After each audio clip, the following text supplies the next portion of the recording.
Estamos na sede do Semente Nativa, o Ecoespaço Torre de Barro. Hoje nós vamos mostrar para vocês um pouco de alimentação viva. Então, o que é alimentação viva? É uma forma de alimentação que utiliza apenas ingredientes de origem vegetal, né? E de forma que esses alimentos não são submetidos a temperaturas superiores a 42 graus. E isso preserva ao máximo o valor nutritivo dos alimentos. Quais são os ingredientes necessários para preparar o suco verde? Bom, nessa cesta aqui estão todos os ingredientes que a gente precisa para preparar o suco verde, né? Então a base do suco verde são maçãs, cenouras, gengibre, limão e folhas verdes. E a gente também utiliza um pouquinho de sementes germinadas. Aqui nesse caso nós temos sementes de nozes e de quinoa germinadas, né? Mas poderíamos ter sementes de gergelim, poderíamos ter sementes de linhaça, poderíamos ter sementes de castanha do Pará, né? Diversos tipos de semente. Então, o suco verde ele é feito com base nesses ingredientes, né? E o interessante é que a pessoa possa sempre variar, né? Então aqui, por exemplo, a gente está utilizando folha de beterraba, folha de couve, folhas de limão. Estamos utilizando ervas daninhas, essa aqui é a bertalha, por exemplo, que a gente colheu aqui no nosso quintal, né? Aqui, folha de beterraba, que eu peguei no resto da feira hoje de manhã, né? Então isso aqui iria para o lixo, a gente vai estar utilizando no suco verde agora. E o mais importante, todos os ingredientes são 100% orgânicos. A gente tem que entender que um alimento orgânico, ele é muito mais do que um alimento sem agrotóxicos, né? Ele é um alimento que tem mais minerais, ele é um alimento que tem mais vitaminas, ele é um alimento que tem bactérias benéficas do solo, né? E ele é um alimento que tem uma qualidade energética, que tem uma energia vital que a ciência até hoje não conseguiu explicar de forma completa. Então, Ana Paula, o que mais você colocou aí dentro? Então, eu coloquei umas sementes hidratadas de um dia para o outro, 8 horas, né? No caso aqui eu coloquei um punhadinho de nozes, um pouquinho de quinoa. Então eu vou bater isso aqui primeiramente para fazer o suco verde com água de coco, né? Então isso aqui vai virar um leite. Em seguida eu vou colocando os demais vegetais, né? A maçã, a cenoura e as ervas.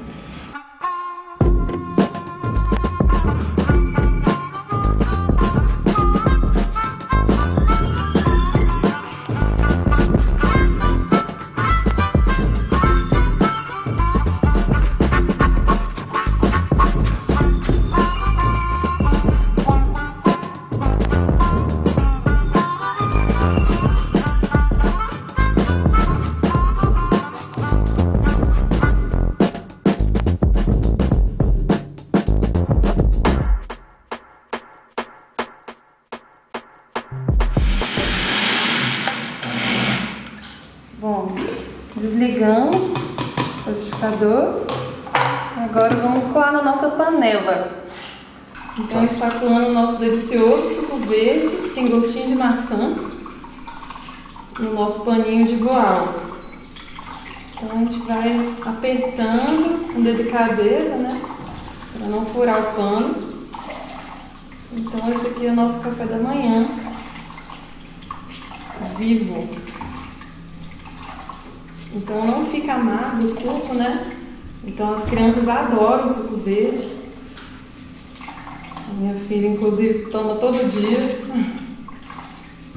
Essa porção aqui de suco verde, a gente consome o café da manhã para 3 pessoas, né? No caso, 2 adultos e uma criança. Esse paninho de voal é o mesmo que a gente usa para fazer o leite de amêndoa? Exatamente. A gente utiliza o mesmo pano de voal para fazer o leite de amêndoas, para fazer o leite de castanha do Pará, de gergelim, de alpiste e de outras sementes, né? E o interessante é que nesse caso do leite de castanha, a gente utiliza o que sobra dentro do pano para fazer biscoitos, pães, outras preparações culinárias. Até mesmo com o do suco verde você utiliza? Já no caso do suco verde não é muito interessante utilizar, porque tem fibras muito longas, né? E isso é um pouco desagradável ao paladar, né? Agora, por exemplo, se eu tivesse coado o suco verde sem a folha verde, né? Aí eu poderia estar utilizando esse bagaço para fazer outra receita, entendeu? O que deixa desagradável é a fibra da folha. Mas Adriano, qual que é o diferencial de você implementar o suco verde na sua alimentação diária? O suco verde é o elixir da alimentação viva, né? Então, a partir do momento que a pessoa começa a adotar o suco verde diariamente, em substituição ao café da manhã, ela começa a experimentar uma verdadeira transformação na sua saúde, né? Isso acontece porque o suco verde é uma bebida muito desintoxicante, né? Muito nutritiva, né? E quando ele chega no intestino, ele faz uma verdadeira limpeza no intestino, né? Ele é facilmente assimilável, a gente não gasta energia para digerir o suco verde, né?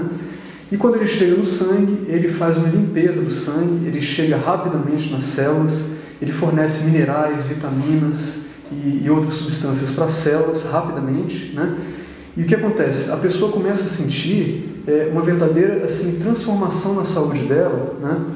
Ela começa a perceber que o vigor físico está aumentando, a memória está aumentando, a microcirculação está ficando melhor, né? A disposição da pessoa começa a melhorar também. Ele é recomendado não só para as pessoas que estão doentes, mas também para as pessoas que querem se manter saudáveis, né? Então, por exemplo, o Dr. Gabriel Causey, dos Estados Unidos, ele está curando pacientes com câncer, pacientes com doenças circulatórias, com diabetes, né? Basicamente a partir de uma terapia com suco verde, né? Então, para você ter uma ideia do grande potencial terapêutico que esse suco tem. Esse suco é o que o pessoal também chama de clorofila? Exatamente, né? O suco verde também é chamado de suco da luz, também é chamado de leite da terra e também é chamado de suco de clorofila, né? Porque a gente utiliza muita folha verde no suco, né? E o interessante é que a pessoa vá variando, né? Um dia ela coloca couve, no outro dia ela coloca folha de amora, no outro dia ela coloca taioba, no outro dia ela coloca folha de beterraba, no outro dia ela pode colocar alface. E isso aqui é interessante, ela pode estar variando essas folhas verdes, né? O Grupo Semente Nativa promove uma série de atividades vinculadas à alimentação viva. Vamos descobrir um pouco mais com o Adriano. Adriano, fale um pouco a respeito. Bom, então o Grupo Semente Nativa oferece palestras, oficinas e cursos, né, relacionados à alimentação viva, né? Então, por exemplo, nós temos o projeto de oficinas de alimentação viva em domicílio, onde nós vamos na casa das pessoas ensiná-las a fazer alimentação viva. São 8 módulos, né, onde a gente ensina a pessoa a fazer suco verde, a fazer leite de castanha, queijos vegetais, pratos salgados, né, moquecas, né, e por aí vai, né? E nós também temos um programa mais completo, né, que são os cursos que nós oferecemos, né? Então, o nosso curso Fundamentos da Alimentação Viva, ele tem uma parte teórica, né, explicando a fundamentação científica da alimentação viva, e também tem uma parte prática, né, de culinária, né, mostrando como que a gente faz as receitas, né, ensinando para a pessoa que não sabe absolutamente nada de culinária. Então, Adriano, pelo que eu estou vendo, você e toda a sua família pratica alimentação viva, né? Exatamente, Alexandre.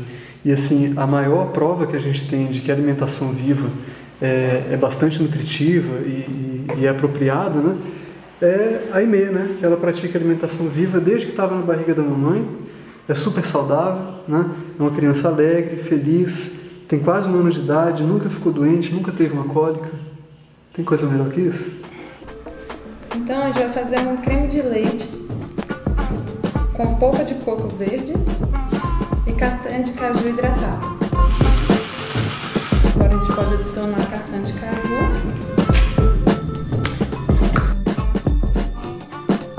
e um pouquinho de água.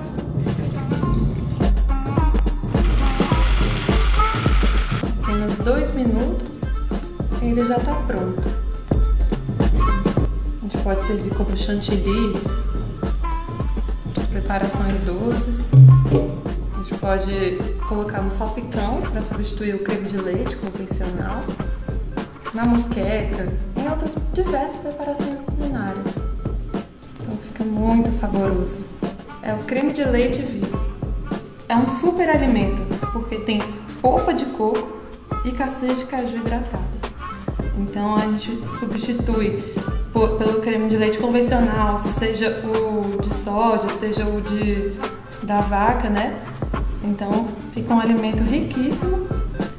Você pode colocar na papinha da criança, colocar nos caldos para dar consistência, enfim, é muito versátil. Bom, então tem muita gente que pergunta: mas se eu começar a praticar alimentação viva, eu não vou poder comer mais nada cozido, né? E não é bem assim, né? A gente sempre orienta: continue comendo o seu arroz com feijão, né? Mas inclua alimentos vivos na dieta, né? Então, por exemplo, o que seria um exemplo de almoço vivo, né? Você come um pouquinho de arroz com feijão, de preferência orgânico, né? De preferência germinado, né? E aí você, para acompanhar, vai comer um vinagrete de abacate, vai comer um salpicão vivo, vai comer uma salada, vai comer brotos, né? Então, o que acontece? Isso seria um almoço vivo, um exemplo de almoço vivo, né? E como a Paulinha estava falando, o grande lance de você consumir mais alimentos vivos do que alimentos cozidos, né, é que você vai estar aproveitando todo o potencial desses alimentos vivos, e o alimento cozido que você consumir não vai te fazer mal, né? Muito pelo contrário, um pouquinho de alimento cozido na dieta faz até bem. Bom, então continuando a preparação do nosso estrogonofe de brócolis, né? Aqui nós temos o creme de castanha do caju com polpa de coco, né? Eu vou adicionar cebola crua, um dente de alho, algumas colheres de molho de tomate tradicional orgânico,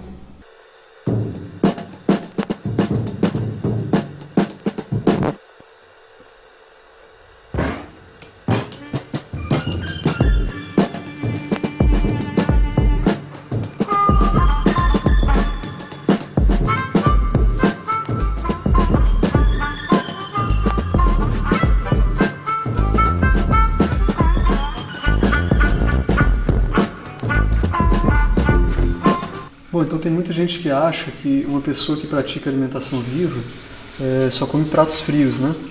Isso não é verdade. Então agora a gente vai mostrar como que é feita a técnica do amornamento. Eu simplesmente vou ligar o fogão normalmente, como se eu fosse cozinhar o alimento. Eu vou mexendo o alimento com a mão, e ao mesmo tempo que eu vou mexendo e vou sentindo a temperatura do alimento, eu estou fazendo uma prensagem do brócolis para que o tempero entre, né? E para que o nosso estrogonofe fique bem saboroso. Daqui a uns 3, 4 minutos mais ou menos vai começar a queimar a minha mão, e quando eu sentir que a temperatura está subindo, que está começando a queimar a minha mão, eu simplesmente desligo o fogo.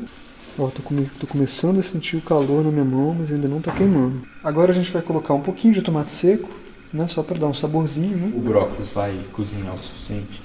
Ele vai ficar numa temperatura em que ele não fique duro, mas ele também não chega a cozinhar para a gente perder os minerais, as vitaminas e as enzimas do alimento. Agora eu estou sentindo que já está começando a querer queimar minha mão. Então o que eu faço? Eu desligo o fogo.